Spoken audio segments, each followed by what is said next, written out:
Recording start हो चुकी है। कल हम थोड़ा कम ही पढ़ पाए थे।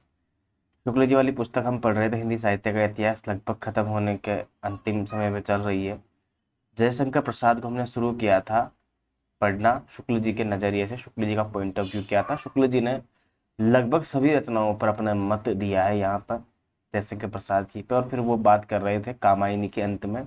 कामायनी की जिस खूबसूरती के साथ कथा उन्होंने हमको बताई है, शायद हमने ऐसी कथा कभी भी नहीं पढ़ी होगी। शुरू से लेकर अंत तक किस प्रकार से श्रद्धा का मनु के साथ मिलन होता है। बाद में मनु फिर से अपनी औकात पर जाता है और ईड़ा के साथ चल बसता है। वहां पे जाता है, फिर उसको वापस पता चलती है अपनी औकात जब ईड़ा उसको दिखाती है। फिर वो वापस श्रद्धा के पास आता है और श्रद्धा वही सब प्रकार से एक जैसी बेचारी। अबला जीवन हाय तुम्हारी यही कहानी है ना, आंचल में है दूध, वाली पंक्तियां हो गई अपने यहाँ पे। तो शुक्ल जी फिर कहते हैं, पर यहाँ से पढ़ रहे थे ये पैराग्राफ जो था, अंत में इन तीनों ज्योतिर्मय बिंदुओं को दिखाकर श्रद्धा कहती है, ठीक है ना। अभी तीनों ज्योतिर्मय बिंदु मैंने आपको बताए थे, इच्छा, ज्ञान और क्रिया। ये पूछा गया है एग्जाम में बहुत बार, आपको याद होना चाहिए। तीन ज्योतिर्मय बिंदु आ जाएगा, महाचिति आ जाएगा, ठीक है ना, त्रिविध आ जाएगा, कुछ भी पूछा जा सकता है। इच्छा, ज्ञान और क्रिया, ठीक है। अंत में इन तीनों ज्योतिर्मय बिंदु को दिखाकर श्रद्धा कहती है कि यही त्रिपुर है, जिसमें इच्छा, कर्म और ज्ञान एक दूसरे से अलग अलग अपने केंद्र आप ही बने हुए हैं। इनका परस्पर न मिलना ही जीवन की असली विडंबना है। ज्ञान अलग पड़ा है, कर्म अलग, अतः इच्छा पूरी कैसे हो सकती है ना। ये कहकर श्रद्धा मुस्कुराती है, जिसमें ज्योति की एक रेखा तीनों में दौड़ उठती है और चट तीनों में एक मिलकर प्रज्वलित हो उठते हैं और सारे विश्व में शंख डमरू का निनाद फैल जाता है। उस अनहत नाद में मनु भी लीन हो जाता है। इस रहस्य को पार करने पर फिर आनंद भूमि दिखाई गई है।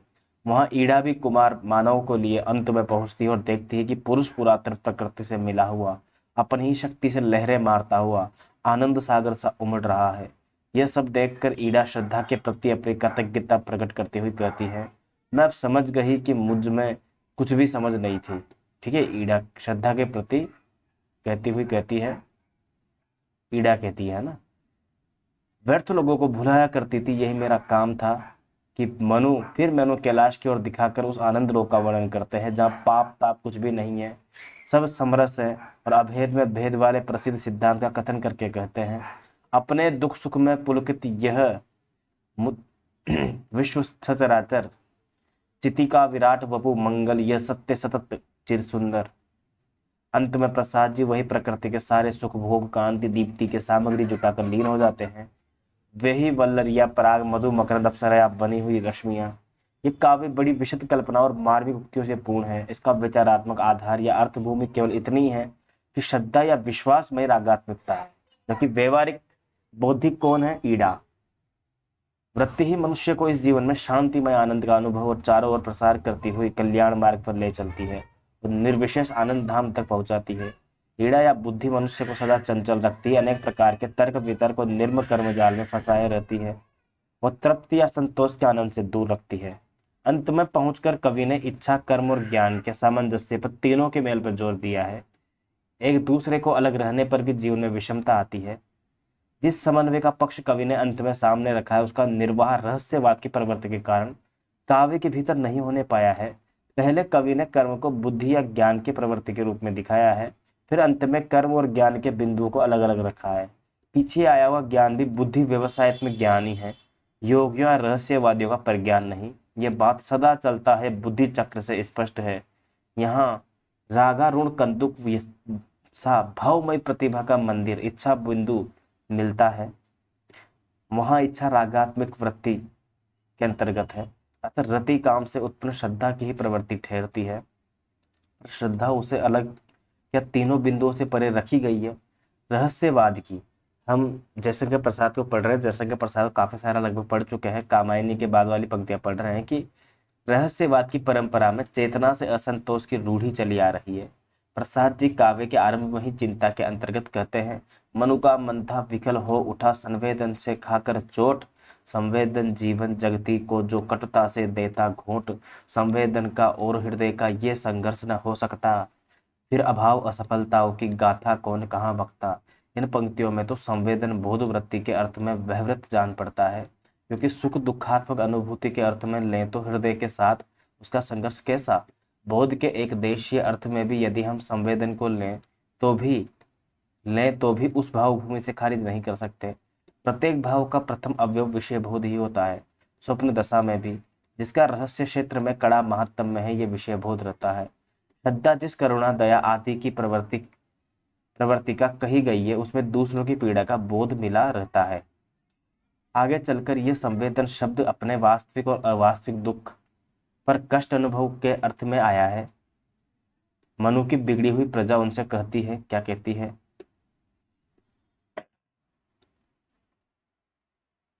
मनु की बिगड़ी हुई प्रजा उनसे कहती है, हम संवेदनशील हो चले, यही मिला सुख, कष्ट समझने लगे बनाकर निज कृत्रिम दुख। मतलब यह है कि किसी अपनी स्थिति को लेकर दुख का अनुभव करना ही संवेदन है। दुख को पास न फटकने देना, अपनी मौज में मधुर मकरंद में रहना, मस्त रहना ही वांछनीय स्थिति है। असंतोष से उत्पन्न अवास्तविक कष्ट कल्पना के दुखानुभव के अर्थ में ही इस शब्द को जकड़ रखना ही भी व्यर्थ प्रयास रह जाएगा। श्रद्धा जिस करुणा दया आदि की प्रवृत्ति का कही गई है, वो दूसरों की पीड़ा का संवेदन ही तो है। दूसरों के दुख का अपना दुख हो जाना ही तो करुणा है। पर दुखानुभव अपनी ही सत्ता का प्रसार तो सूचित करता है। चाहे जिस अर्थ में लें, संवेदन का तिरस्कार कोई नहीं रखता है। संवेदन चेतना जागरण आदि के परिहार का जो बीच बीच में अभिलाष है, उसे रहस्यवाद का तकाजा समझना चाहिए। ग्रंथ के अंत में जो हृदय बुद्धि और कर्म के मेल या सामंजस्य का पक्ष रखा गया है, वो बहुत ही समीचीन है। उस समय हमें गोस्वामी तुलसीदास में उनके भक्ति मार्ग में सबसे बड़ी विशेषता के रूप में दिखा चुके हैं। अपने अपने निबंधों में, कई निबंधों में हम जगत की वर्तमान अशांति और अव्यवस्था के कारण इसी सामंजस्य का अभाव कह चुके हैं। पर इस सामंजस्य का स्वर हम कामायनी में और कहीं नहीं पाते हैं। श्रद्धा जब कुमार को लेकर प्रजा विद्रोह के उपरांत सारस्वत नगर में पहुंचती है, तब ईड़ा से कहती है कि सिर चढ़ी रही पाया न हृदय। बहुत बढ़िया, ईड़ा से कहती है श्रद्धा है ना कि बुद्धि जो है वो कहीं ना कहीं सिर चढ़ी रही है, पाया न हृदय। इंपॉर्टेंट पंक्तियां हैं, इंपॉर्टेंट लगा लीजिए। सिर चढ़ी रही पाया न हृदय। क्या श्रद्धा के संबंध में भी नहीं कहा जा सकता है कि रस पगी रही पाई न बुद्धि? जब दोनों अलग अलग सत्ताएं करके रखी गई है, तब एक को दूसरी शून्य करना, दूसरे को पहली शून्य करना गड़बड़ में डालता है। पर श्रद्धा में किसी प्रकार की कमी की भावना कवि की एकांतिक मधुर भावना के अनुकूल नहीं थी। ठीक है, बुद्धि की विग्रहणा द्वारा बुद्धिवाद के विरुद्ध उस आधुनिक आंदोलन का आभास भी कवि का इष्ट जान पड़ता है, जिसके प्रवर्तक अनातोले फ्रांस ने कहा है कि बुद्धि के द्वारा सत्य को छोड़कर और सब कुछ सिद्ध हो सकता है। ठीक है ना, बुद्धि के द्वारा तो भाई सत्य सिद्ध नहीं हो सकता, बाकी सब कुछ सिद्ध हो सकता है। बुद्धि पर मनुष्य को विश्वास नहीं होता। बुद्धि या तर्क का सहारा तो लोग अपनी भली बुरी प्रवृत्तियों को ठीक प्रमाणित करने के लिए लेते हैं। विज्ञान द्वारा सुख साधनों की वृद्धि के साथ साथ विलासिता और लोभ की असीम वृद्धि तथा यंत्रों के परिचालन से जनता के बीच फैली हुई घोर अशक्तता, दरिद्रता आदि के कारण वर्तमान जगत की जो विषम स्थिति हो रही है, उसका भी थोड़ा सा आभास मनु की विद्रोही प्रजा के इन वचनों में दिखाया गया है कि प्रकृति शक्ति तुमने यंत्रों से सबकी छीनी, शोषण कर जीवनी बना दी जर्जर झीनी। वर्गहीन समाज की साम्यवादी पुकार की भी दबी सी गूंज दो तीन जगह है। यानी कि जिसे कहते हैं ना प्रगतिवादी सोच, वर्गहीन समाज की विद्युत कण मिले झलकते से विज्ञान में भी झलक है ना इलेक्ट्रॉन्स की। यदि मधुचर्या का अतिरेक और रहस्य की प्रवृत्ति बाधक न होती, तो इस काव्य के भीतर मानवता की योजना, अच्छा मधुचर्या का अतिरेक यानी बहुत ज्यादा ही मतलब एक प्रकार रोमांस इन्होंने डाल दिया और रहस्य की प्रवृत्ति तो इन्होंने डाल ही दी, जिसके सख्त खिलाफ है शुक्ल जी की योजना शायद अधिक पूर्ण और सुव्यवस्थित रूप में चित्रित होती। कर्म को कवि ने या तो काम में योग्यों के बीच दिखाया है अथवा उद्योग धंधों या शासन विधानों के बीच। श्रद्धा के मंगलमय योग से किस प्रकार कर्म धर्म का रूप धारण करता है, ये भावना कवि से दूर ही रही। इस भव्य और विशाल भावना के भीतर उग्र प्रचंड भाव भी लोक के मंगल विधान के अंग हो जाते हैं। श्रद्धा और धर्म का संबंध अत्यंत प्राचीन काल से प्रतिष्ठित है। महाभारत में श्रद्धा धर्म की पत्नी कही गई है। हृदय के आधो पक्ष को अलग रखने से केवल कोमल भाव की शीतल छाया के भीतर आनंद का स्वप्न देखा जा सकता है। व्यक्त जगत के बीच उसका आविर्भाव और अवस्थान नहीं दिखाया जा सकता है।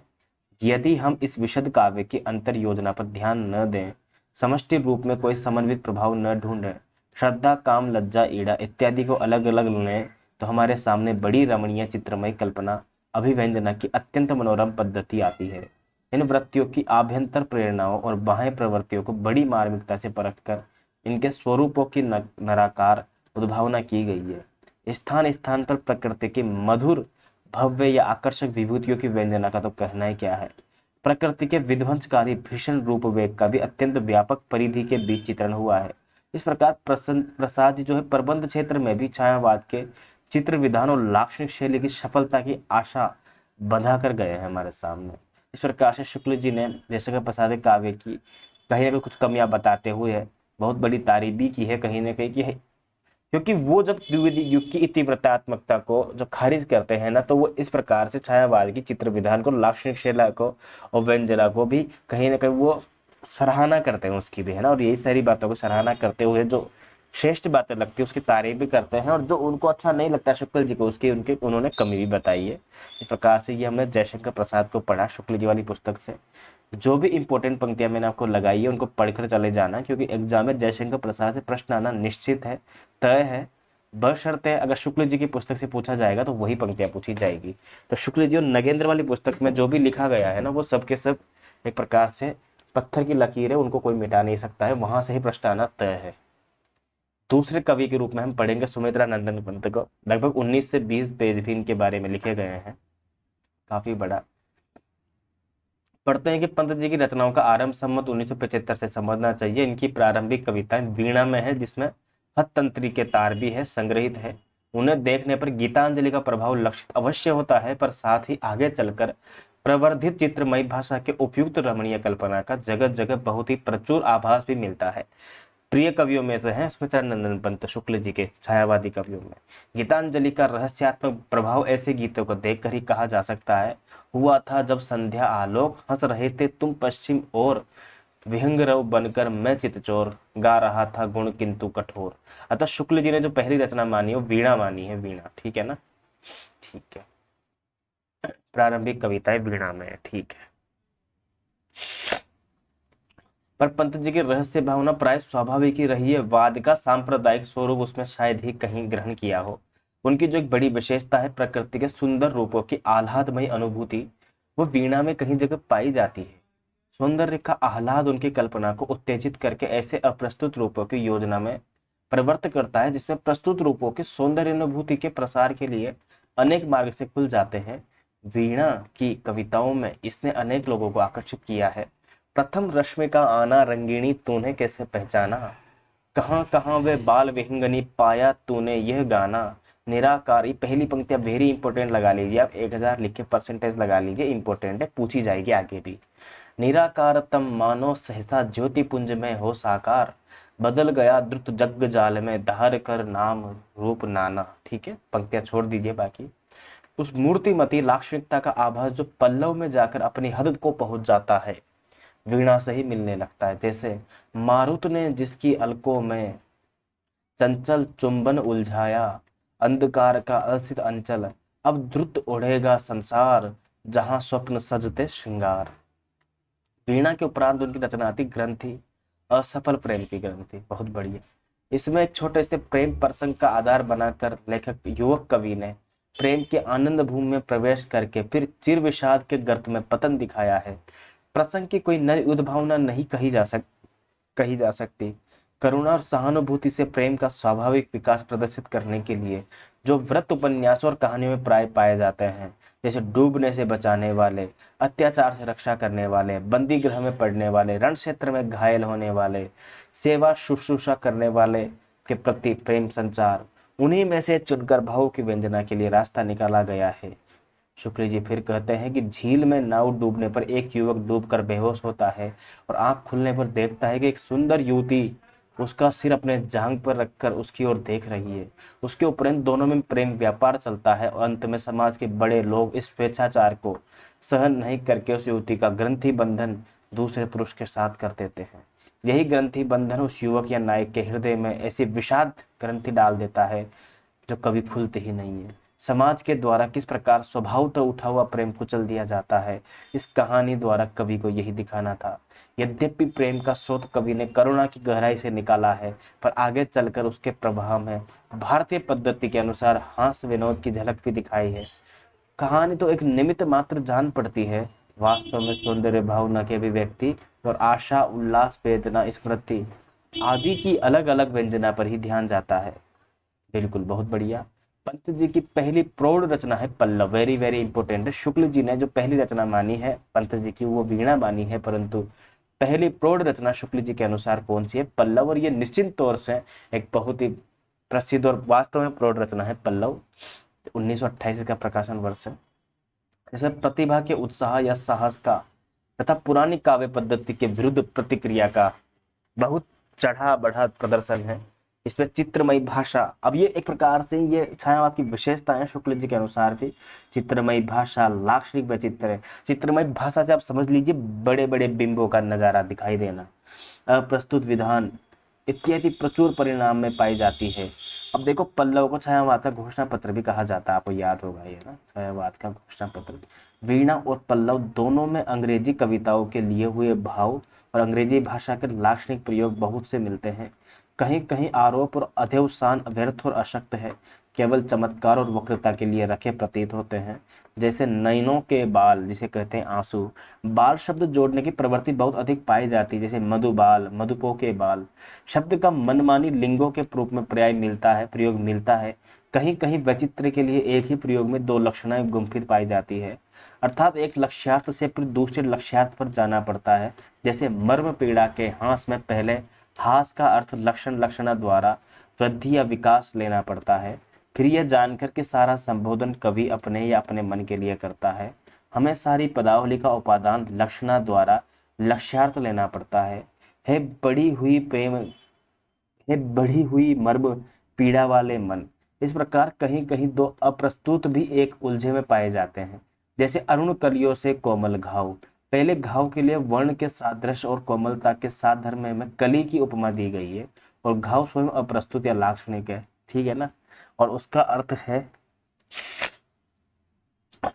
अरुण कमलियों से। अब जाहिर सी बात है, किसी कोमल चीज से अगर घाव मिलेगा तो घाव भी कोमल ही रहेगा ना, तो कलियों से मिला हुआ घाव तो कोमल ही रहेगा ना।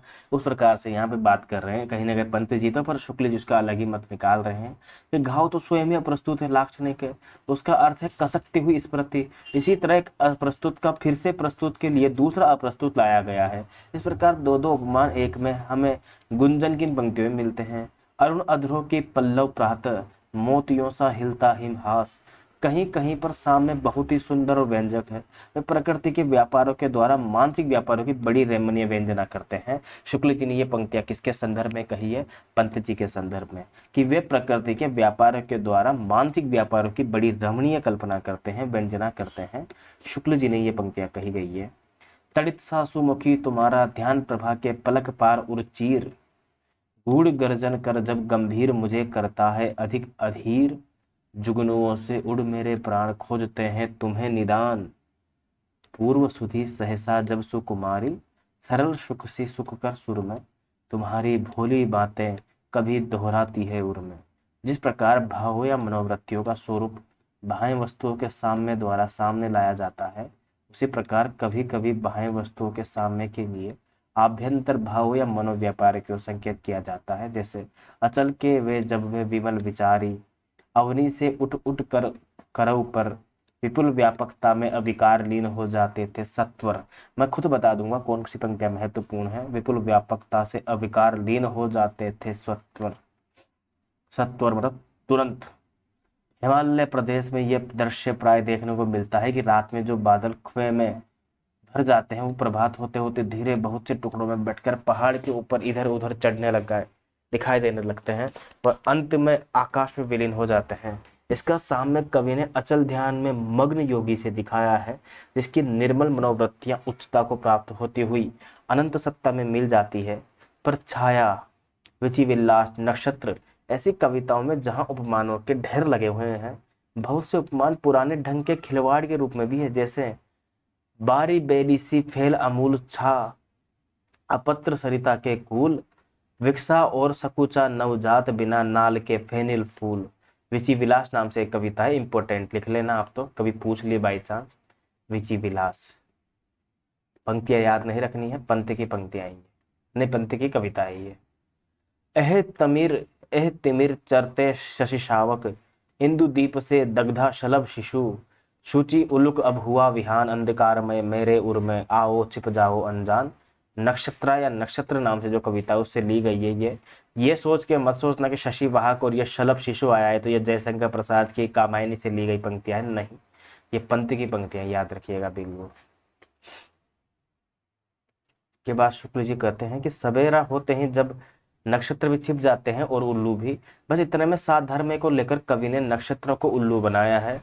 साफ सुथरे उल्लू सही, उन्हें अंधेरे उर में छिपने के लिए आमंत्रित किया है, पर इतने उल्लू यदि डेरा डालेंगे तो मन की दशा क्या होगी। कवि को यदि अपने हृदय के नैराश्य और अवसाद की वंदना करनी थी तो नक्षत्रों को बिना उल्लू बनाए भी काम चला जा सकता था ना। शुक्ल जी कहते हैं कहीं कहीं तो संकीर्ण समाज पद्धति के कारण कवि की विवक्षित भावनाएं अस्पष्ट सी है, जैसे नक्षत्रों के प्रति ये वाक्य, ए आतुर वूर के समान अब मेरी उत्सुक आंखों में उमड़ो, मुग्धा दृष्टि के परम विजय। पहली पंक्ति में समान शब्द उस सजावट के लिए आए जो प्रिय से मिलने के लिए आतुर व्यक्ति उसके आने पर या आने की आशा पर बाहर अनेक प्रकार के सामानों द्वारा भीतर प्रेम से जगमगाते अनेक सुंदर भावों द्वारा करता है। दूसरी पंक्ति में कवि का तात्पर्य यह है कि प्रिय दर्शन के लिए उत्सुक उसकी जो आंखें हैं ना असंख्य हो रही है, उन्हीं की ज्योति आकाश में नक्षत्रों के रूप में फैले। तीसरी पंक्ति में चरम विजय का अभिप्राय है लगातार एकटक ताकते रहने में बाजी मारना। पर इन साम्य प्रधान रचनाओं में कहीं कहीं बहुत सी सुंदर आध्यात्मिक कल्पनाएं, जैसे छाया के प्रति इस कथन में है, हा सखी आओ बाह खोल हम लगकर गले जुड़ाने प्राण, फिर तुम तम में मेरे प्रियतम में हो जाते तुरंत अंतर्धान। इंपॉर्टेंट है, ठीक है, इंपॉर्टेंट पंक्तियां हैं ये भी। क्या कहते हैं यहाँ पे शुक्ल जी कि जैसे छाया के प्रति भी ये पंक्तियां कही गई है, ठीक है ना, हाँ सखी आओ बाह खोल कर हम लगकर गले जुड़ा लें प्राण, ठीक है, हक करने की बात और बहुत ही ज्यादा डीप में कही गई है। पंत जी की पंक्तियां इंपॉर्टेंट लगा लीजिए आप 1000%। कभी कहता है कि छाया आप जगत में, छाया रूप जगत में आओ तुम्हें प्रेम कर लेता हूँ, फिर तुम कहाँ और मैं कहाँ पता नहीं, मैं अर्थात मेरी आत्मा तो उस अनंत ज्योति में मिल जाएगी और तुम अव्यक्त प्रकृति या महाशून्य में विलीन हो जाओगे। पता चले बाद में तुम्हारे एग्जाम आ जाएंगे, मेरे भी कुछ काम आ जाएगा। पल्लव के भीतर उच्छ्वास, आंसू, परिवर्तन और बादल आदि रचनाएं देखने में पता चलता है कि यदि छायावाद के नाम से कोई वाद न चला गया होता तो पंत जी स्वच्छंदतावाद के शुद्ध स्वाभाविक मार्ग ही पर ही चलते। वेरी वेरी इंपॉर्टेंट लगा के 1000% इंपॉर्टेंट लगा लो कि पल्लव के भीतर उच्छ्वास, आंसू, परिवर्तन और बादल आदि रचनाएं देखने से पता चलता है कि छायावाद के नाम से वाद न चल गया होता ना तो पंत जी स्वच्छंदतावाद के शुद्ध स्वाभाविक मार्ग पर ही चलते। ठीक है ना। इसके बाद है, आज फ्रेंडशिप डे है, वैसे जिनको वैलेंटाइन डे की बधाई देनी चाहिए थी उनको भी फ्रेंडशिप डे की बधाई देनी पड़ रही, कभी शुभकामनाएं वगैरह, पर ठीक है, समय समय की बात है। उन्हें प्रकृति की ओर सीधे आकर्षित होने वाले उसके खुले और चिरंतन रूपों के बीच खुलने वाला हृदय प्राप्त था। यही कारण है कि छायावाद शब्द मुख्यतः शैली के अर्थ में, चित्र भाषा के अर्थ में ही उनकी रचनाओं पर घटित होता है। रहस्यवाद की रूढ़ियों के, वो पंक्तियां सुनी होगी ना आपने, एक बार मैंने गीत सुनाया था आपको कि प्रेम क्या है नहीं जानते थे, तब से मन में बसा कर रखा है, तुमको मंदिर में हमने बिठा कर राधिका सा बसा कर रखा है, तुम मिलो तो तपस्या सफल हो वरना अगला जन्म क्या बुरा है, तुमको सारा जमाना ही चाहे हम भी चाहें, नई बात क्या है। नहीं, ये पंक्ति आपने सुनी होगी, मैंने गीत सुनाया था ये अपना खुद का एक बार। तो शुक्ल जी कहते हैं कि रहस्यवाद की रूढ़ियों के रमणीय उदाहरण प्रस्तुत करने के लिए उनकी प्रतिभा बहुत कम प्रवृत्त हुई है। रहस्य भावना जहाँ है वहाँ अधिकतर स्वाभाविक है। पल्लव में रहस्यात्मक रचनाएं हैं जैसे कि स्वप्न और मौन निमंत्रण, इंपॉर्टेंट है ये पंक्तियां। जब शुक्ल जी ने साफ नाम लिख दिया तो इन्हीं को पढ़ेंगे ना, हम क्यों एक्स्ट्रा पढ़ेंगे, ऐसा है बिल्कुल, ठीक है ना। स्वप्न और मौन निमंत्रण, पर जैसा कि पहले कह आए हैं और पहले भी कुछ पंक्तियां पल्लव में गिनाई है शुक्ल जी ने, वो भी याद रखनी है कि पंत जी की रहस्य भावना स्वाभाविक है, सांप्रदायिक नहीं है। ऐसी रहस्य भावना इस रहस्य में जगत के नाना रूपों को देखकर प्रत्येक सहृदय व्यक्ति के मन में कभी कभी उठा करती है।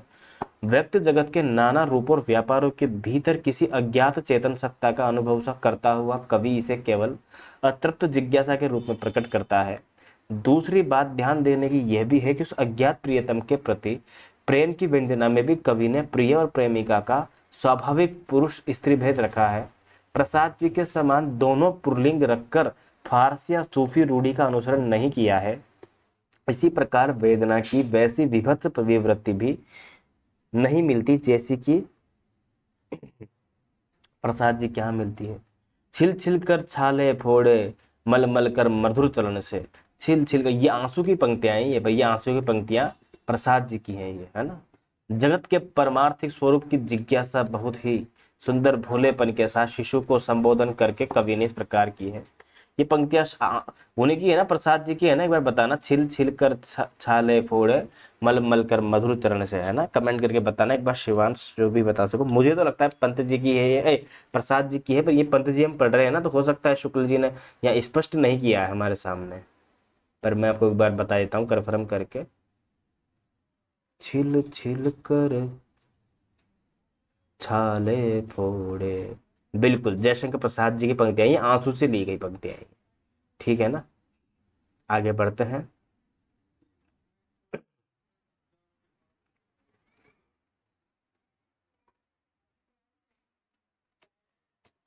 ठीक है, तो यहाँ पे वो क्या है ना, एक प्रकार से कल्पना तुलना कर रहे हैं कहीं ना कहीं कि जगत के पारमार्थिक स्वरूप की जिज्ञासा बहुत ही सुंदर भोलेपन के साथ शिशु का संबोधन करके कवि ने इस प्रकार की है। क्योंकि शादीशुदा नहीं थे पंत, तो बच्चा तो कहाँ से होगा, पर देखो उनकी कल्पना है, वही तो बात है ना कि न अपना ही न जगत का ज्ञान, न परिचित है जीन जिन नयन न कान। बहुत बढ़िया। दिखता है जग कैसा तात नाम गुण रूप अजान।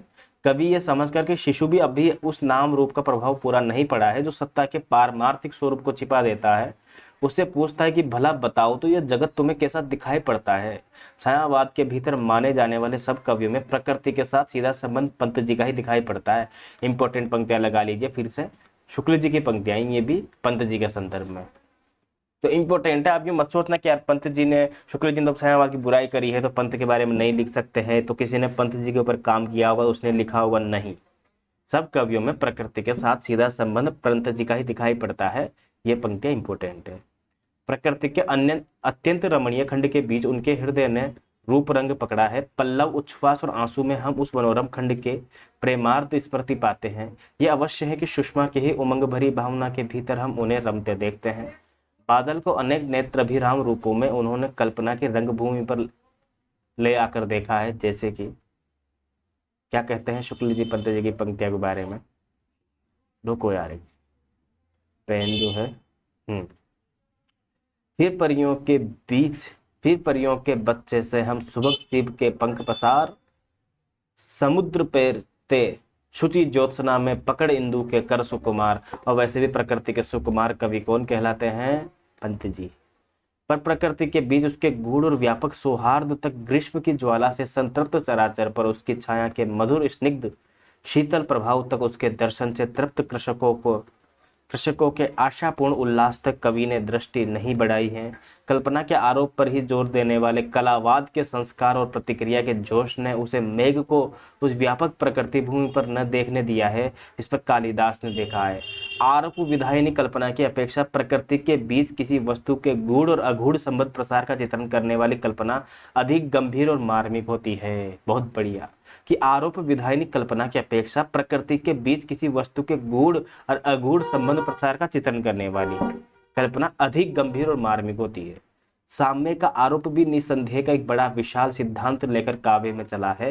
वह जगत के अनंत रूपों या व्यापारों के बीच फैले हुए उन मोटे और महीन संबंध सूत्रों की झलक सी दिखाकर नर सत्ता के सूनेपन का भाव दूर करता है।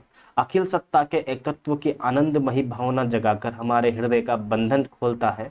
जब हम रमणी के मुख के साथ कमल स्मृति के साथ अधखिली कलिका सामने पाते हैं, तब ऐसा अनुभव होता है कि एक ही सौंदर्य धार से मनुष्य भी, पेड़ पौधों भी रंग रूप प्राप्त करते हैं। यहीं तक नहीं, भाषा ने व्यवहार की सुगमता के लिए अलग अलग शब्द रचकर जो भेद खड़े किए हैं, वे कभी कभी इन आरोपों के सहारे थोड़ी देर के लिए हमारे मन से दूर हो जाते हैं।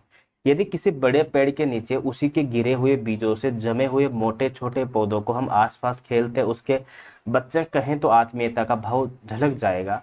कलावाद के प्रभाव से जिस सौंदर्यवाद का चलन यूरोप के काव्य क्षेत्र के भीतर हुआ है, उसका पंत जी पर पूरा प्रभाव रहा है। उन्होंने स्पष्ट रूप से कई स्थानों पर सौंदर्य चयन को अपने जीवन की साधना भी कहा है। जैसे कि धूल की ढेरी में अनजान छिपे हैं मेरे मधुमेह गान, धूल की ढेरी में, अर्थात जो वो धूल के बात बीच में कह रहे हैं ना, यानी कि जो एक प्रकार से जो असुंदर में सुंदरता का भाव देख रहे हैं पंत जी, कहीं ना कहीं इंपोर्टेंट लगा लीजिए इन पंक्तियों को, पंत जी। कुटिल कांटे हैं कहीं कठोर जटिल तरुजाल है, किसी और सुमंदल चुन चुन कर निशि भोर, खोजना है अजान वे छोर, मेरा मधुकर सा जीवन, कठिन कर्म है कोमल है मन। उस समय तक कवि प्रकृति के केवल सुंदर मधुर पक्ष में अपने हृदय के कोमल और मधुर भावों के साथ लीन था। कर्म योग उसे कठोर दिखाई पड़ता था, कर्म सौंदर्य का साक्षात्कार उसे नहीं हुआ था, उसका साक्षात्कार आगे चलकर हुआ जब वो धीरे धीरे जगत और जीवन के पूर्ण स्वरूप की ओर दृष्टि ले गया। पल्लव के अंत में पंत जी जगत के विषम परिवर्तन के नाना दृश्य सामने लाए हैं। इंपॉर्टेंट है विषम परिवर्तन, क्यों?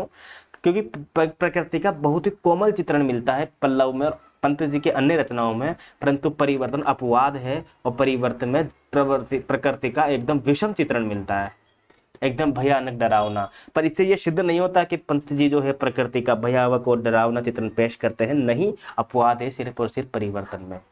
इसकी प्रेरणा शायद उनके व्यक्तिगत जीवन की किसी विषम स्थिति ने दी है। आ गई ना बात कि जगत की परिवर्तनशीलता मनुष्य जाति को चिरकाल से शुद्ध करती आ रही है, परिवर्तन संसार का नियम है। यह बात स्वतः सिद्ध होने पर भी सहृदयों और कवियों का मर्म स्पर्श करती रही है और करती रहेगी, क्योंकि इसका संबंध जीवन के नित्य स्वरूप से है।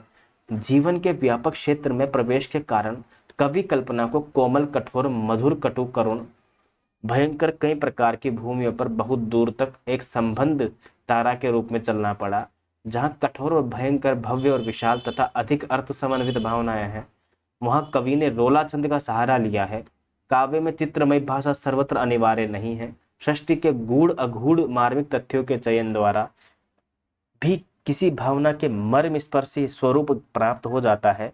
इसका अनुभव शायद पंत जी को इस धारा में चलने वाली लंबी कविता के भीतर ही हुआ है।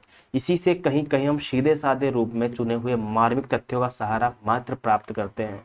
तुम नरशंस नृप से जगती पर चढ़ अनियंत्रित, करते हो संस्कृति को उत्पीड़ित पर पद मर्दित, नग्न नगर कर भग्न भवन प्रतिमाएं खंडित, हर लेते हो विभव कला कौशल चिर संचित, आदि व्याधि बहुवृष्टि पात उत्पात अमंगल, वहिन बाढ़ भूकंप तुम्हारे विपुल सैन्य दल। चित्रमय लाक्षणिक भाषा तथा रूपक आदि का भी बहुत ही सफल प्रयोग इस रचना के भीतर हुआ है। उसके द्वारा तीव्र मर्म वेदना जगाने वाली शक्ति की पूरी प्रतिष्ठा हुई है। कुछ उदाहरण और देखिए। एह निष्ठुर परिवर्तन, एह वासुकी सहस्त्रफन, लक्ष्य अलक्षित चरण तुम्हारे चिद्ध निरंतर, छोड़ रहे हैं जग के विक्षित वक्ष स्थल पर, शत शत फैनुच्वसित स्फीत फूतकार भयंकर, घुमा रहे हैं घनाकार जगती का अंबर, मृत्यु तुम्हारा गरल दंत कंचुक कल्पांतर, अखिल विश्व ही विवर वक्र कुंडल दिगमंडल, मृदुल होठों का हिमजाल, उड़ा जाता है निश्वास समीर, सरल बाहों का सदाकाश घेर लेते हैं घर, फिर गंभीर विश्वमय है परिवर्तन, अतल से उमड़ अकुल आपार, मेघ से विपुलाकार, दिशावधि में पल विविध प्रकार, अतल में मिलते तुम अविकार। पहले तो कवि लगातार सुख का दुख में, उत्थान का पतन में, उल्लास का विषाद में, सरस सुषमा का शुष्कता में और मलानता में परिवर्तन सामने ला लाकर हाहाकार और विश्वव्यापक स्वर सुनाता हुआ शोभ से भर जाता है। फिर परिवर्तन के दूसरे पक्ष में दुख दशा से सुख दशा की प्राप्ति भी थोड़ा दृष्टिपात करके चिंता के लिए उन्मुख होता है। परिवर्तन को एक महाकरुण कांड के रूप में देखने के स्थान पर सुख दुख की उलझी हुई समस्या के रूप में देखता है, जिसकी पूर्ति इस व्यक्त जगत में कहीं नहीं हो सकती है, जिसका सारा रहस्य इस जीवन के उस पार ही खुल सकता है। आज का दुख कल का आह्लाद और कल का सुख आज विषाद, समस्या स्वप्न गूढ़ संसार, पूर्ति जिसकी हो उस पार। कुल मिला के कवि कहना चाहता है कि आज सुख है तो कल दुख अवश्य होगा और आज दुख है तो कल सुख जरूर आएगा।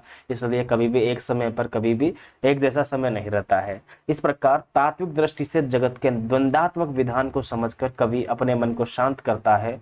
मूंदती नयन मृत्यु की रात, खोलती नव जीवन की प्रात, म्लान कसमों की मृदु मुस्कान फलों में फलती फिर अम्लान, स्वयं कर्मों के ही अनुसार एक गुण फलता विविधा प्रकार, कहीं राख बनता सुकुमार कहीं बेड़ी का भार, बिना दुख के सब दुख निस्सार बिना आंसू के जीवन भार। वेरी वेरी इंपॉर्टेंट पंक्तियां लगा लीजिए, ये वाली केवल very very important Pant ji की पंक्तियां हैं, 1000% लिख लीजिए पीछे।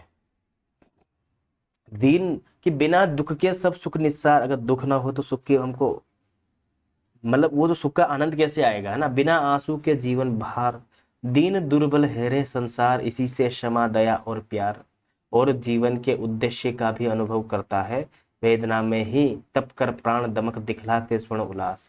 नीचे पंक्तियां ये देखिए पैराग्राफ, कि जीवन का एक सत्य स्वरूप लेकर अत्यंत मार्मिक अर्थ पथ पर संबंध रूप में चलने के कारण, कल्पना की क्रीड़ा और वाग वैचित्र का प्रधान लक्ष्य न रहने के कारण, इस परिवर्तन नाम की सारी कविता का एक समन्वित प्रभाव पड़ता है।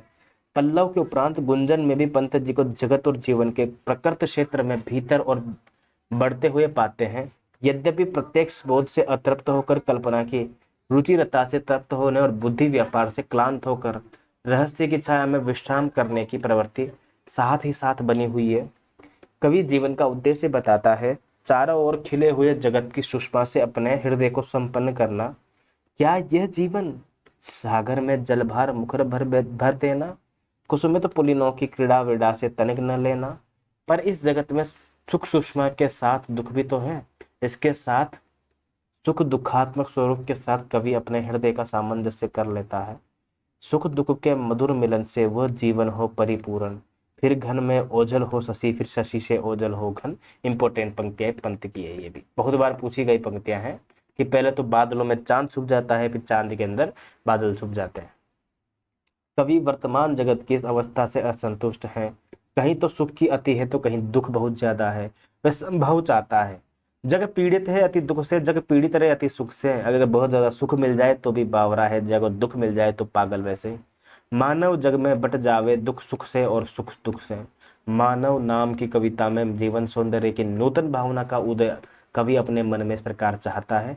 मेरे मन में मधुवन में सुषमा के शशि मुस्काओ, मेरे मन में मधुवन में सुषमा के शिशु मुस्काओ, नव नव सांसों का सौरभ नव मुख का सुख बरसाओ।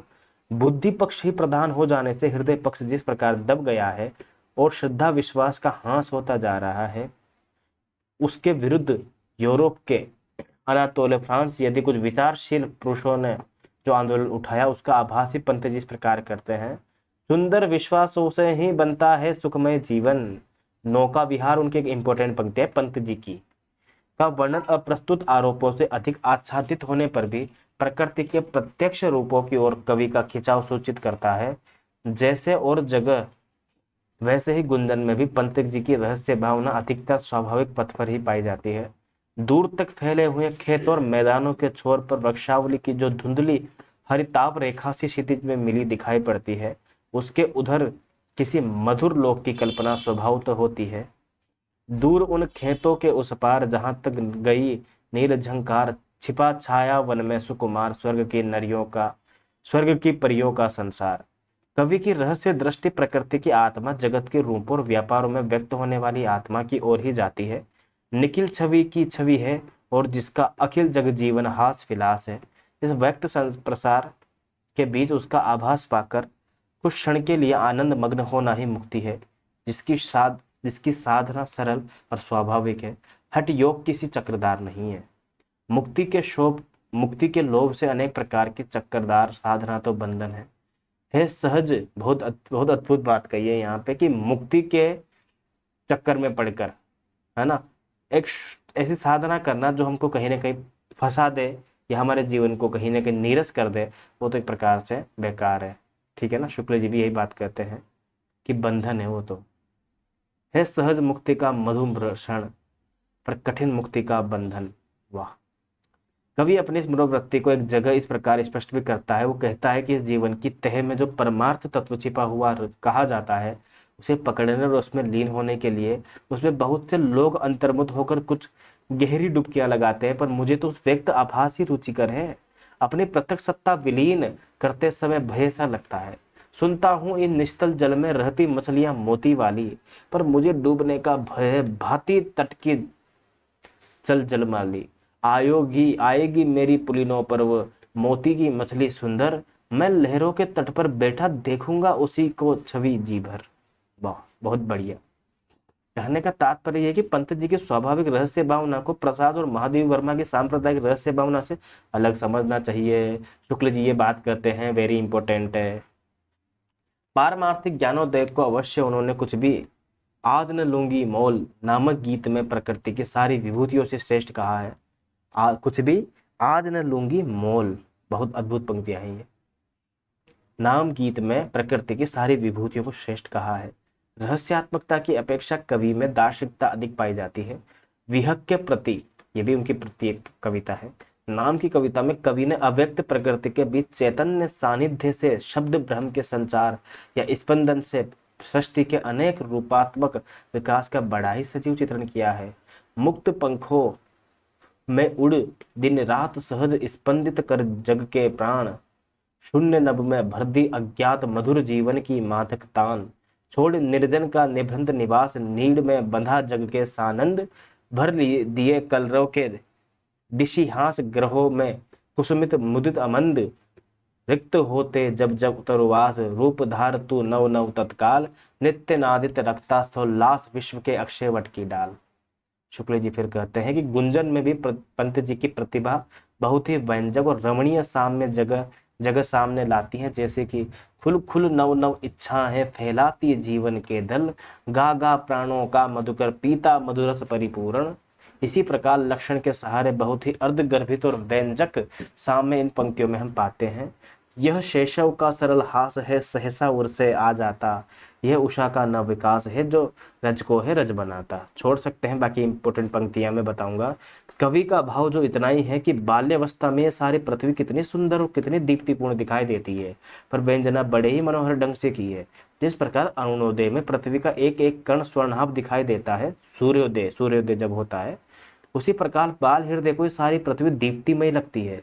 जिस प्रकार सरोवर के हल्के हल्के हिलोरों में चंद्रमा उतरकर लहराता दिखाई देता है, उसी प्रकार बाल हृदय की उमंगों में स्वर्गीय दीप्ति फैली जान पड़ती है। गुंजन में हम कवि का जीवन क्षेत्र के भीतर अधिक प्रवेश ही नहीं, उसकी काव्य शैली को भी अधिक संयत और व्यवस्थित पाते हैं। प्रतिक्रिया की झोंक में अभिव्यंजना के लाक्षणिक वैचित्र्य आदि के अतिशय प्रदर्शन की जो प्रवृत्ति हम पल्लव में पाते हैं, वो गुंजन में नहीं पाते हैं। उसमें काव्य शैली की अधिक संगत संयम और गंभीर हो गई है। किसमें? पल्लव में। गुंजन के पीछे तो पंत जी गुंजन के पीछे तो पंत जी वर्तमान जीवन के कई पक्षों को लेकर चलते दिखाई पड़ते हैं। उनके युगांत में हम देश के वर्तमान जीवन में, अब युगांत आ गया ना, क्योंकि प्रगतिवादी आ गई तो वर्तमान पक्ष आएगा ही सही, उठे हुए स्वरों की मीठी प्रतिध्वनि भी जगह जगह पाते हैं। कहीं परिवर्तन की प्रबल आकांक्षा है, कहीं श्रम जीवियों की दशा की झलक है, कहीं तर्क वितर्क छोड़ श्रद्धा विश्वास पूर्वक जीवन पथ पर साहस के साथ बढ़ते चलने की ललकार है, कहीं बापू के प्रति श्रद्धांजलि। इंपॉर्टेंट है ये पंक्तियां भी, किसकी है ये? बापू के प्रति, पंत जी की पंक्तियां हैं। पंत जी की कविता है बापू के प्रति। युगांत में कवि के स्वप्नों से जागकर ये कहता हुआ सुनाई पड़ता है कि जो सोए सपनों के तम में वे जागेंगे वे सत्य बात, जो देख चुके जीवन निशित वे देखेंगे जीवन प्रभात। युगांत में कवि को हम केवल हम रूप रंग चमक धमक सुख सौरभ वाले सौंदर्य से आगे बढ़कर जीवन के सौंदर्य की सत्य आश्रित कल्पना में प्रवृत्त पाते हैं। उसे बाहर जगत में सौंदर्य स्नेह उल्लास का अभाव दिखाई पड़ा है, इससे वह जीवन की सुंदरता की भावना मन में करके उसे जगत में फैलाना चाहता है। सुंदरता का आलोक स्रोत है फूट पड़ा मेरे मन में, जिससे नव जीवन का प्रभात होगा फिर जग के आंगन में। मैं सृष्टि एक रच रहा नवल भावी मानव के हित भीतर, सौंदर्य स्नेह उल्लास मुझे मिल सका नहीं जग में बाहर। अब कवि प्रार्थना करता रहता है कि जग जीवन में जो चिर महान सौंदर्यपूर्ण और सत्य प्राण, मैं उसका प्रेमी बनूं नाथ जिसमें मानव हित हो समान। वेरी गुड, कितनी बढ़िया पंक्तियां है। नीरस और ठूठे जगत में क्षीण कंकालों के लोक में वह जीवन का वसंत विकास चाहता है। कंकाल जाल जग में फैले फिर नवल रुधिर पल्लव लाली, ताजमहल के कला सौंदर्य को देख अनेक कवि मुग्धा हुए हैं, पर करोड़ों की संख्या में भूखे मरती जनता के बीच ऐश्वर्य विभूति के उस विशाल आडंबर के खड़े होने की मानवता से शुद्ध होकर युगांत के बदलते हुए पंत जी कहते हैं, हाय मृत्यु का ऐसा अमर अपार्थिव पूजन। ठीक है, युगांत से हैं ये पंक्तियां, और वैसे भी कॉमन सेंस से कोई भी कह सकता है जिसने थोड़ा बहुत भी हिंदी साहित्य पढ़ा है। ये पंक्तियां प्रगतिवादी समय के आसपास लिखी गई है कहीं ना कहीं, तो उसमें ही ये युगांत में ही ये आती है। जब विष्णन निर्जीव पड़ा हो जग का जीवन, मानव ऐसी भी विरक्ति क्या जीवन के प्रति, आत्मा का अपमान प्रेत और छाया से रति, शव को देकर हम रूप रंग आदर मानव का, मानव को हम कुत्सित चित्र बनाए शव का। पल्लव में कवि अपने व्यक्तित्व के घेरे में बंधा हुआ, गुंजन में कभी कभी उसके बाहर और युगांत में तो लोक के बीच दृष्टि फैलाकर आसन जमाता हुआ दिखाई पड़ता है। गुंजन तक वो जगत से अपने लिए सौंदर्य और आनंद का चयन करता हुआ प्रतीत होता है। युगांत में आकर वो सौंदर्य और आनंद का जगत में पूर्ण प्रसार देखना चाहता है। कवि की सौंदर्य भावना अब व्यापक होकर मंगल भावना के रूप में परिणत हो गई है। अब तक कवि लोक जीवन के वास्तविक शीत और ताप से अपने हृदय को बचाता आ रहा था। अब उसे अपना हृदय खोलने और जगत के बीच रख दिया है कि उस पर उसकी गतिविधि का सच्चा गहरा प्रभाव पड़े। अब वो जगत और जीवन में जो कुछ सौंदर्य माधुर्य प्राप्त है, अपने लिए उसका स्तवक बनाकर तृप्त नहीं हो सकता है। अब वो दुख पीड़ा अन्याय अत्याचार के अंधकार को फाड़कर मंगल ज्योति फूटती देखना चाहता है। मंगल का मंगल के साथ वो संघर्ष देखना चाहता है जो गत्यात्मक जगत का कर्म सौंदर्य है। संध्या होने पर अब कवि का ध्यान केवल प्रफुल्ल प्रसून अलस गंधवाह राग रंजित और दीप्त दिगंचल तक ही नहीं रहता है। वे यह भी देखता है कि बांसों का झुरमुट संध्या का झुटपुट, ये नाप रहे निज घर का मग, कुछ श्रमजीवी घर डगमग डग, भारी है जीवन भारी पग। जो पुराना पड़ गया है जीर्ण और जर्जर हो गया है और नव जीवन सौंदर्य लेकर आने वाले युग के उपयुक्त नहीं है, पंत जी उसमें बड़ी निर्मकता के साथ हटाना चाहते हैं कि दूर तो झरो जगत के जीर्ण पत्र है, त्रास्त ध्वस्त है शुष्क शीर्ण हिम ताप पीत मधुवात भीत तुम वीत राग जड़ पुराचीन।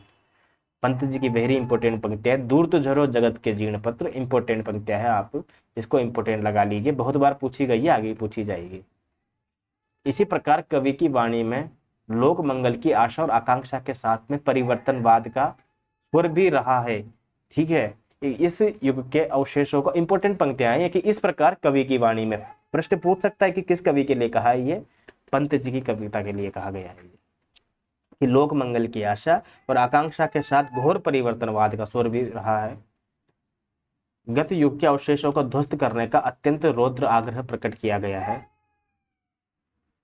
गर्जन कर मानव केसरी प्रखर नखर नव जीवन की लालसा गड़ाकर छोड़ सकते हैं।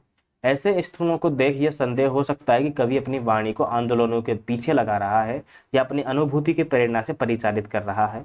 आशा है पंत जी अपनी लोक मंगल भावना को ऐसे स्वाभाविक मनोपथ पर ले चलेंगे जहां इस प्रकार के संदेह का अवसर नहीं रहेगा। शुक्ल जी देखो कितनी बढ़िया सोच रखते हैं, उनको पता उनका अंतिम समय आ गया है तो उन्होंने कहा ले चलेंगे, हो सकता है आगे चलकर वो नई नई चीजें करेंगे, ऐसा है बिल्कुल।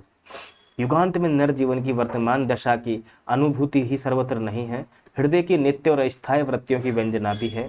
कल्पना की पूरी रमणीयता के साथ कहीं रचनाओं में मिलती है। सबसे ध्यान देने की बात यह है कि वाद की लपेट से अपनी वाणी को कवि ने एक प्रकार से मुक्त कर दिया है। चित्र भाषा और लाक्षणिक वैचित्र्य के अनावश्यक प्रदर्शन की यह प्रवृत्ति अब दिखाई नहीं, वह प्रवृत्ति अब नहीं है जो भाषा और अर्थ की स्वाभाविक गति में बाधक है। संध्या खद्योत तितली शुक इत्यादि रचनाओं में रमणीय कल्पनाएं हैं, उनमें दूसरे के हृदय में ढलने की पूरी द्रवणशीलता है। तितली के लिए ये संबोधन देखिए कि प्रिय तितली फूल सी ही फूली, तुम किस सुख में हो रही डोल। ठीक है, तितली कविता है किसकी, पंत जी की। ये पंक्तियां दे रखी कुछ कविताएं भी कि संध्या खद्योत और तितली और शुक, याद रखिएगा पंत जी की कविताएं सारी की सारी है।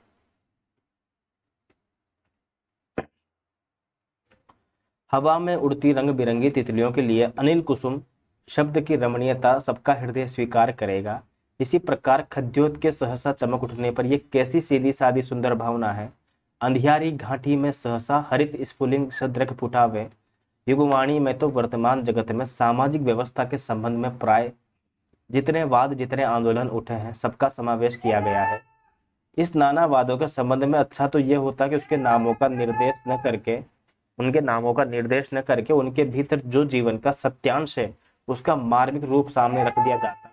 ऐसा न होने से जहां इन वादों के नाम आए हैं वहां कवि का अपना रूप छिपा सा लगता है। इन वादों को लेकर चले हुए आंदोलन में कवि को मानवता के नूतन विकास का आभास मिलता दिखाई पड़ता है। वर्तमान पाश्चात्य साहित्य क्षेत्र की एक रूढ़ी के मेल में है, मतलब लोक के भावी स्वरूप के सुंदर चित्र के प्रति व्यंजित ललक या प्रेम को कोई चाहे तो उपयोगिता की दृष्टि से कल्पित एक आदर्श भाव का उदाहरण मात्र कह सकता है। इसी प्रकार अतीत के सारे अवशेषों को सर्वथा ध्वस्त देखने की रोषपूर्ण आकुलता का स्थान भी मनुष्य की स्थायी अंत प्रकृति के बीच कहीं मिलेगा, इसमें संदेह है। बात यह है कि किस प्रकार के भाव वर्तमान की विषम स्थिति से शुद्ध कर्म में तत्पर मन के भाव है। ये कर्म काल के भीतर जगे रहते हैं। कर्म में रत मनुष्य के मन में सफलता की आशा, अनुमित भविष्य के प्रति प्रबल अभिलाषा, बाधक वस्तुओं के प्रति रोष आदि का संचार होता है। ये व्यवहारिक है, अर्थ साधना की प्रक्रिया से संबंध रखते हैं, वह कर्म क्षेत्र में उपयोगी माने जाते हैं। पंत जी ने वर्तमान को जगत का कर्मकाल मानकर उसके अनुकूल भावों का स्वरूप सामने रखा है। सारांश यह है कि जिस मन के भीतर कवि ने इन भावों का अवस्थान किया है वो कर्म का मन है। आज तो देखो 1 घंटा हो गया, फिर भी मैं ना 1% भी नहीं थका हूँ अभी। कल तो 10 मिनट भी मुझसे बहुत मुश्किल से पढ़ाया गया था, बिल्कुल ही। वास्तव में जब तबीयत खराब होती है तो आज भी घर वैसे तो ठीक इतनी नहीं है, पर हाँ थोड़ी ऊर्जा है आज, ऐसा है। थोड़ा बहुत और देख लेते हैं फिर खत्म करते हैं जल्दी। लैपटॉप को चार्ज लगा देता हूँ मैं। हाँ, इस रूप में कवि यदि लोक कर्म में प्रवृत्त नहीं तो कम से कम कर्म क्षेत्र में उतरे हुए लोगों के साथ चलता दिखाई पड़ रहा है। स्वतंत्र दृष्टा का रूप उसका नहीं रह गया है, ठीक है। उसका तो सामूहिकता ही निजत्व ध्यान है। सामूहिक धारा जिधर जिधर चल रही है उधर उधर उसका स्वर भी मिला सुनाई पड़ रहा है। कवि वह गत संस्कृति के गरल धनपतियों के अंतिम क्षण बता रहा है। कहीं मध्य वर्ग के संस्कृति का दास और उच्च वर्ग की सुविधा का शास्त्रोक्त प्रचारक तथा श्रमजीवियों को लोक क्रांति का अग्रदूत और नव्य सभ्यता का उन्नायक कह रहा है, तो कहीं पुरुषों के अत्याचार से पीड़ित स्त्री जाति की यह दशा सूचित कर रहा है कि पशु बल से कर जनशासित जीवन के उपकरण सदृश नारी भी कर ली अधिकृत, अपने ही भीतर छिप छिप जग से हो गई तिरोहित। पंत जी ने समाजवाद के प्रति भी रुचि दिखाई है और गांधीवाद के प्रति भी। देखो कितनी बढ़िया पंक्ति यहाँ पे, किस प्रकार से पुरुष नारी पर अधिकार कर लेता है और सब कुछ समझकर अपना हक जताना चाहता है। ये नहीं सोचता कि उसकी एक स्वतंत्र सत्ता है, उसकी एक स्वतंत्र सोच है, स्वतंत्र उसके भी व्यक्ति है। पर इसके ऊपर शुक्ल पंत जी ने लिखा है और शुक्ल जी इसकी बात कर रहे हैं यहाँ पे। आगे कह रहे हैं कि गांधी जी के जो गांधीवाद के प्रति भी उनकी क्या थी, एक प्रकार से रुचि थी। ऐसा प्रतीत होता है कि लोक व्यवस्था के रूप में तो समाजवाद की बातें उन्हें बहुत पसंद है ना, और व्यक्तिगत साधना के लिए गांधीवाद की बातें। कवि की दृष्टि में हम जब जीवों के प्रति आत्मभाव की जीवन जगत की मनुष्यत्व में ही परिणति है, मनुष्यत्व की अपूर्णता है उसकी शोभा है। दुर्बलताओं से शोभित मनुष्यत्व सूरत्व से दुर्लभ है। पूर्ण सत्य और असीम को ही श्रद्धा के लिए ग्रहण करने के फेर में रहना सभ्यता की बड़ी भारी व्याधि है। सीमाओं के द्वार वे रेखाओं से मंगल विधायक आदर्श बनकर खड़े होते हैं। मानव पन में दोष है पर उन्हीं दोषों की रगड़ खाकर वो मंजता है। बहुत बढ़िया कि मानव मन में दोष है पर उन्हीं दोषों की रगड़ खाकर तो मंजता है, शुद्ध होता है। कि व्याधि सभ्यता की निश्चित पूर्ण सत्य का पूजन, प्राणहीन वह कला नहीं जिसमें अपूर्णता शोभन। बहुत बढ़िया, कितनी बहुत बढ़िया यार, है ना। प्राणहीन वह कला नहीं जिसमें अपूर्णता शोभन। कि अपूर्णता सब में होती है यार, कौन भी पूर्ण नहीं होता है, ऐसा है बिल्कुल। सीमाएं आदर्श सकल सीमा विहीन यह जीवन, दोषों से ही दोष शुद्ध है मिट्टी का मानवपन। बहुत अद्भुत बात कही है यहाँ पे कि समाजवाद की बातें कवि ने ग्रहण की है पर अपना चिंतन स्वतंत्र रखा है। समाजवाद और संघवाद जिसे कहते हैं ना कम्युनिज्म के साथ लगा हुआ संकीर्ण भौतिकवाद उसे इष्ट नहीं है। पारमार्थिक दृष्टि से वो तत्परवादी है। आत्मा और भूतों के बीच संबंध स्थापित करने वाला तत्व दोनों से परे बताता है। आत्मा और भूतों में स्थापित करता कौन समत्व, बहिरंतर आत्मा भूतों सह अतित्व तत्व। भौतिकता आध्यात्मिकता केवल उसके दो कुल, व्यक्ति विश्व से स्थूल सूक्ष्म से परे सत्य के मूल। ये परातत्पर भाव कवि की वर्तमान काव्य दृष्टि के कहाँ तक मेल में है, ये दूसरी बात है। पर जब हम देखते हैं कि उठे हुए सामयिक आंदोलन प्राय एकांगदर्शी होते हैं, एक सीमा से दूसरी सीमा की ओर उन्मुख होते हैं, तब उनके द्वारा आगामी भाव संस्कृति की जो हरियाली कवि को सूझ रही है वे निराधार सी लगती है।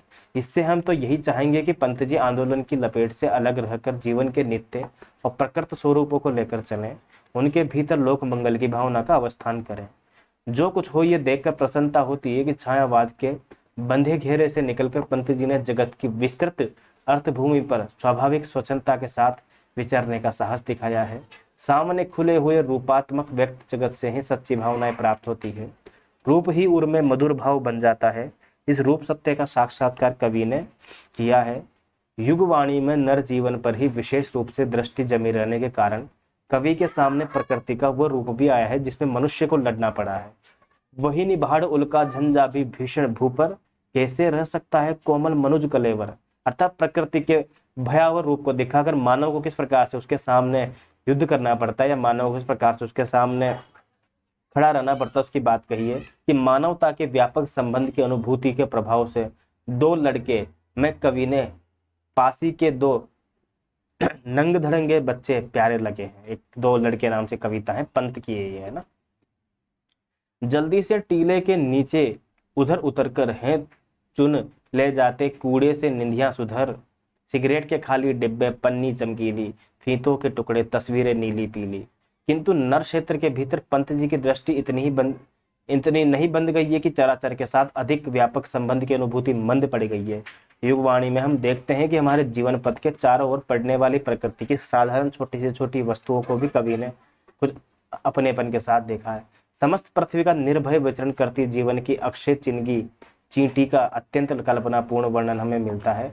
कवि के हृदय प्रसार का सबसे सुंदर प्रमाण हमें दो मित्र में मिलता है, जहां उसने एक टीले पर पास खड़े चिलबिल के दो पेड़ों को बड़ी मार्मिकता के साथ दो मित्रों के रूप में देखा है। उस निर्जन टीले पर दोनों चिलबिल एक दूसरे से मिले मित्रों से हैं खड़े, मौन मनोहर दो दो पादप सह वर्षा तप हुए, साथ ही बड़े दीर्घ सुदृढ़ तर।